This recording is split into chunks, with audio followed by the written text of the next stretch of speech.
Banned from television last night and back on television tonight. With us is Texas State Representative James Talarico. He's a Democratic candidate for the United States Senate in Texas now. Thank you very much for doing this, by the way. I understand what it must have been like the last 24 hours trying to figure out how to go forward from here, especially today being the first day of early voting in Texas. And I know viewers outside of Texas and in Texas are looking at you and the other Democratic candidates running and wondering, is this the year? Is this the year when the Democrats can finally win statewide in Texas again? And just to set up the degree of difficulty, as you know, it's been 38 years since a Democrat won a Senate election in Texas. That was Lloyd Bentsen running for re-election. People saw Beto O'Rourke come along and place that bet, think he could be the one who did it. He didn't make it.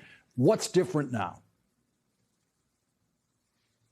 Well, I think the reason the Trump administration and their billionaire friends are trying to silence me and this movement is because they're worried that we are going to flip Texas in November of this year. There is a growing backlash across our state to the extremism and the corruption in our government. And we are building a movement to take back our state and take back our country. We have traveled every corner of this state, from Beaumont to El Paso, from Amarillo to Brownsville, and everywhere in between. We've recruited more than 22,000 volunteers who are out there doing the organizing work across our state. And we have shattered grassroots fundraising records, all without taking a dime of corporate PAC money. We're going to have to do a lot of work to overcome this kind of censorship. We got to get our message out to the voters across this state.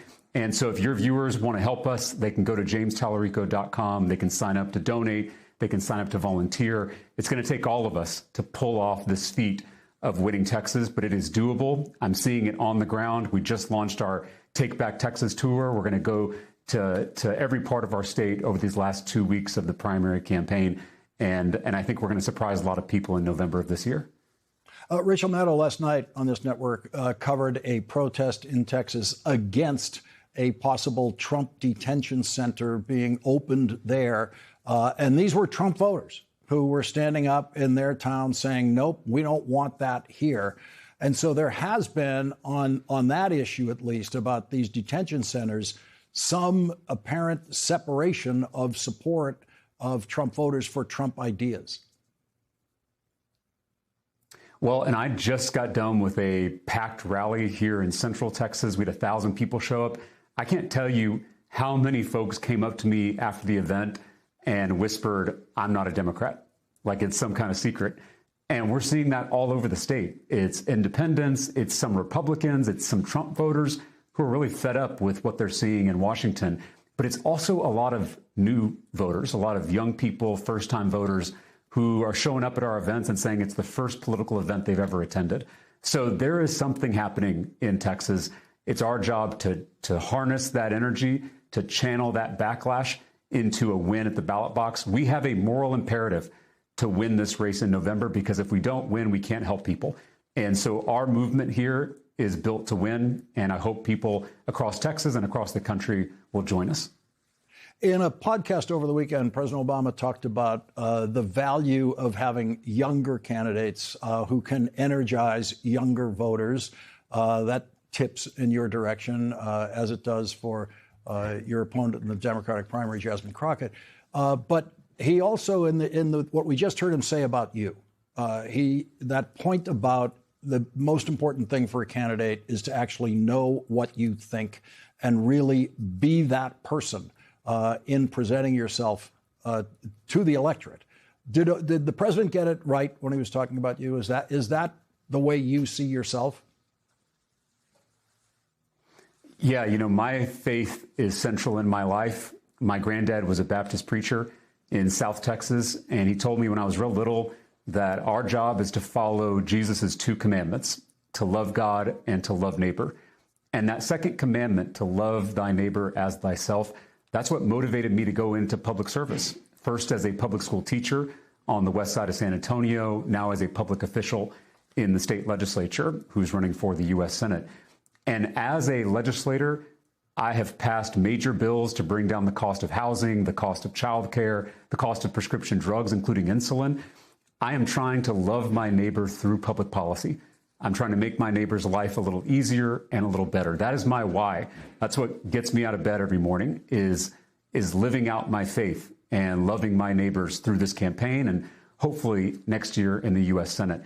And so I think all candidates have to be honest about their why.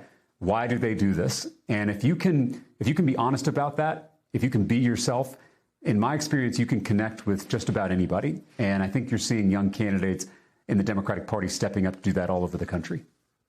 One of the things that was so impressive about the way you handled some of those issues in those hearings is that you don't just go against the particular issue that they're talking about that day, whether it be litter boxers or the Ten Commandments or something else. You actually showed us what you think the whole piece is about. The litter boxers are really about defunding, in effect, public education. That's right. That's right. You know, once a teacher, always a teacher. And so I utilize my experience from the classroom to try to break down these really complicated debates, these complex policies in ways that working people who are busy with their own lives can understand, even if they're just scrolling through TikTok. And I always say that teaching middle school is the best preparation for politics, as a joke, but there is a certain amount of truth to that. If you can boil down these things for 11 and 12-year-olds to understand, then you're able to do it in these really heated debates in the Texas legislature. And so at my best, I feel like I can draw upon that experience as a teacher to try to help my constituents, help Texans understand what's being done in their name at the state capitol and what's being done in their name in our national capital. You know, I taught middle school as a substitute teacher, and it was the hardest job I ever had, but it stays with you. The lessons stay with you. Texas State Representative James Tellerico, right. Thank you very much for returning to television tonight, where you are welcome to return again. Thank you, Lawrence. Thank you.